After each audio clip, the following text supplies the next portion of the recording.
Hey everybody, welcome back. This is episode 5 of Grief Talks with Noelle.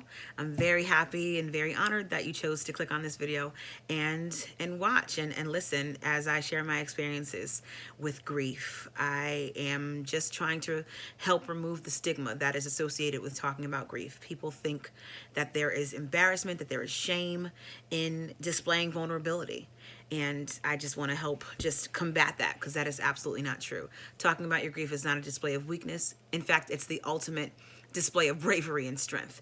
Being able to air your emotions and just display that vulnerability and really dig into what you're feeling. It's a powerful thing, and it's very liberating as well. It can also be very exhausting, and I want to make sure that I'm at my best for you. So this is not easy for me to do, but I'm happy to do it. I'm happy to share with you my week to week experiences, but I will be taking next week off. I will be taking a little break next week. On January 22nd, I will not be airing a video, but I will be back on the 29th, okay? So no episode 6 until January 29th. So next week I won't be uploading a video. I'll be taking a little break, taking a week off because this is very emotionally taxing and I want to always make sure that I'm presenting my best self to you. So I'll be back January 29th, but I'm here tonight, January 15th. This is episode 5 and I'm excited to share what I have to talk about with you today. If you want to email me, you can do so. Grief Talks with Noelle, there it goes, at gmail.com. If you have questions or comments or concerns, I'm not a doctor. I have no licensed credentials in this area of grief therapy or support or anything like that. But I will be happy to talk to you and share my unprofessional yet life-based, I guess, opinion and thoughts. Or if you have something that you'd like for me to talk about on here, then shoot me an email. And if you reach out, I promise you I will respond. I will. All right, so tonight, episode 5, is called Stages, Not Steps. Stages, Not Steps. All right. So, I mean, most of us are familiar with the concept of the 5 stages of grief. They are denial, anger, bargaining, depression, acceptance. But before we even get into the 5 stages of grief, which is what we're going to be talking about tonight, stages, not steps, I want to just kind of just compare and contrast steps and stages. Okay. So steps are very orderly. Steps are sequential. Steps follow a very specific sequence. They're linear. If you're building something, your mind might flash back to Christmas. Maybe you had to assemble a dollhouse or a train set or something like that. If you're building something, you have step-by-step instructions. You must follow them one right after the other. If you don't, you'll mess up exactly what you're building and it won't come out the way that it's supposed to come out because you did not follow the step-by-step instructions. Steps are orderly, they're very linear, they're very sequential. I got my grandmother we got her a new walker, one of her Christmas gifts, and I put it together and I had to follow all the steps or else the handlebars would have been somewhere down by the wheels and that would not have made it functional. So steps are very orderly, very sequential, very linear, one after the other. Stages, not so much. Stages are not linear. Stages are not necessarily organized. Stages are not one after the other.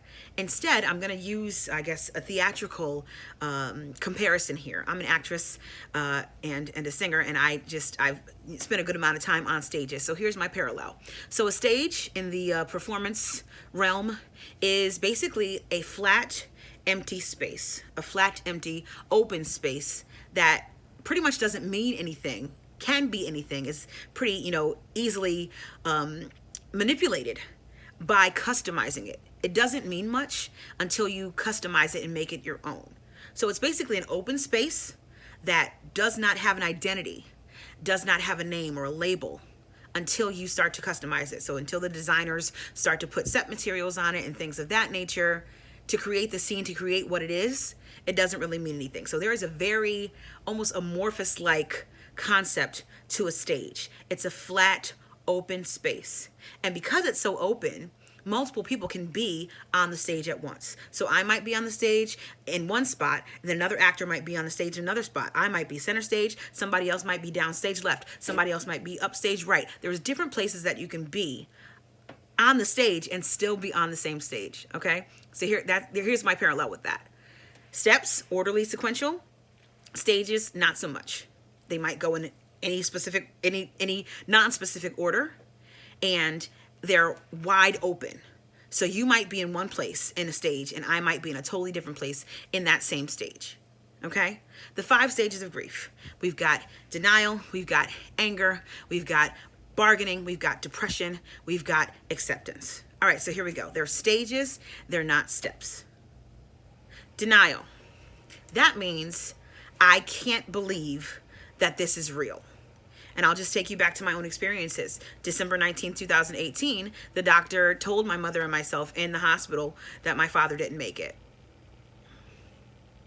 And I looked at him, I literally gave him this look for about, I don't even know how many seconds, because I could not believe that he was actually suggesting to me that my father was not coming back. What are you talking about?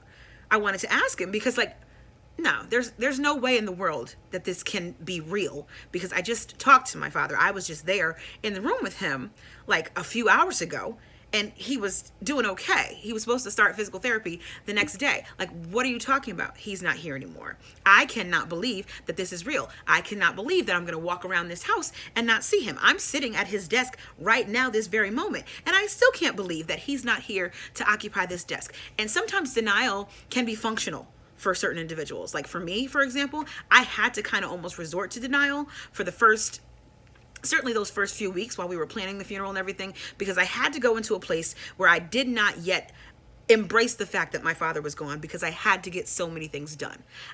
There were people that needed to be called. There were arrangements that needed to be made. There were programs that needed to be designed. There were all kinds of things that needed to happen. Choir rehearsals that needed to be run, songs that needed to be picked, soloists that needed to be selected. I had too much to do. So I could not go into a place where it was real for me just yet, because I needed to remain functional. So denial is a stage of grief where I cannot wrap my head around the fact, you're kidding me, right? That this is real. And sometimes it's functional for people. It was functional for me. And sometimes I go back into a quasi state of denial when I need to really get things done, especially church related stuff. My father was my pastor. So with him being gone, I have to almost slide into denial in a way, a quasi state of denial, not a full on state, in order to get things done. That's why these are stages, not steps, because I'm able to go from one to the other in a multi-directional fluidity. I might go from one to the other, then back to that one I was just at. There's no sequential order. After denial, anger. That means I'm mad. I'm furious that this is real. Maybe I've kind of moved past denial, and now I'm here in this place where I am just filled with rage almost, because this is real. My loved one is gone. My loved one is not coming back, and I am mad about it. What do you mean that they're not going to be here? I'm mad that they're not going to, that my father is going to miss. I don't have any children yet. I'm not married yet. I'm mad that my father's going to miss my wedding. I'm mad that my father is going to miss the birth of my children. I'm mad that he's not around. I'm mad he's not here for my mother. I'm not mad at God per se, because I feel like personally that makes no sense, because that's a losing battle, because I know that I'll never win with that, but I'm just mad that he's not here. It's not fair. And especially when I see other people that still have their parents and they treat them like garbage. If you're watching this video right now and you are not kind to your parents, shame on you. Please get it together, because I'd hate for it to be too late and then they're gone, God forbid, and then you're regretting what you should have done for them. Do everything that you can for them right now. If there's a broken relationship, try your best to reconcile before it's too late. I urge you, please. Because my father, God knows, there was nothing I would not have done for him. There was nothing he could have thought of that he wanted to have done ministerially that I would not have done. If I had to put it on my back and get it done, it got done. I was that devoted to his ministry, to his purpose, to his vision. And now all that is over, and I'm mad and I feel empty. So anger is, I'm mad that this is real. Another stage is called bargaining. Bargaining means that you're playing with all different options in your mind. Okay, well, if I had done this differently, then maybe this wouldn't be real. If I had, called someone sooner, if I had gotten this person checked out sooner, maybe this wouldn't be real. This is a stage that I don't really, teeter in too much, because as I said, I'm honored to have been able to do as much for my father as I possibly could have. So I don't really have a lot of regrets in this area. I don't really wonder like too much if, what if with this situation, with my personal situation. But some of you out there might be experiencing this bargaining. If I had just done this, if I had just been there more, if I had, if the list is endless. But you will drive yourself crazy if you get stuck in the what if phase. Maybe if I had done this would be different. If I had done that, this would be different. We have no control over the things that happen in life, unfortunately. I personally believe that God is in control of everything. We may never understand why. I'll do another episode about faith later, but it's beyond our control. So don't drive yourself crazy with the notion of, if I had done this, then my loved one would still be here. Because that's, unfortunately, I don't personally feel like that's really true. I do not feel that there's anything that really could have been done in a lot of circumstances to prevent, unfortunately, tragic situations and death from occurring. So don't drive yourself crazy with that. What if I had done this business? So that's bargaining. Okay, if I had done something differently, my loved one would still be here. Depression is the next stage. Depression in my head means I'm so sad that this is real. I'm not mad right now. I'm not angry. I'm not wondering what if I had done something differently. I am just purely sad. I am heavy. I am carrying this around with me, and it's weighing on me so hard. My heart is so broken that my loved one is not here. The sadness, the heaviness can literally weigh on you. Like, you might physically feel it sometimes. I remember that there have been days where I could not literally get out of bed. I cried all day long. And maybe I went through that period for like a week or so.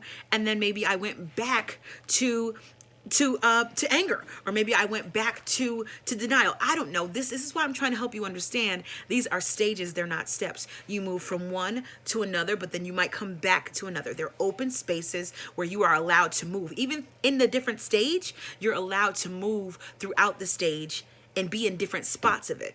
Like, you might be in anger, but you might have a touch of, happiness or mania in that anger, but you're still angry on the inside, but you might experience, it's such a complicated thing. It's really complex. This grief thing, and I'm trying to make sense of it, but it really doesn't make sense. But it can be organized a little teeny bit. Not really organized. It can be, you can kind of bring some light to it if you really think about it scientifically.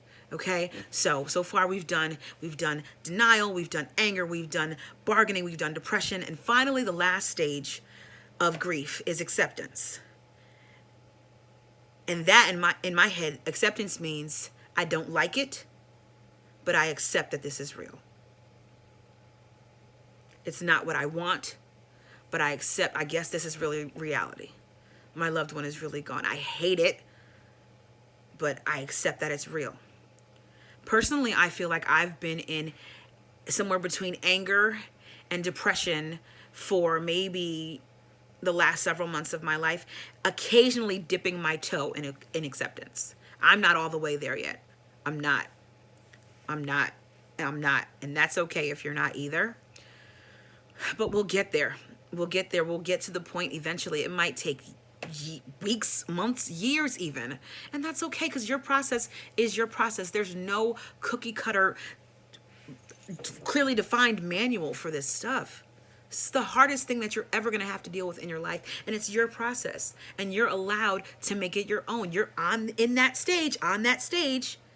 And you're allowed to be in your own space, whether it's center, whether it's downstage left, whether it's upstage right, wherever you are in that stage, you're allowed to be there. And somebody else might be in the same stage as you, but be in a whole different spot. And that's okay, because everyone's process is unique. Everyone's journey through grief is unique. But the most important thing I want you to remember is that these are not steps. They're not orderly. It's not linear. It doesn't always make sense. Boom, boom, boom, boom, boom, back to back. You might go from one to another, and back to the other one.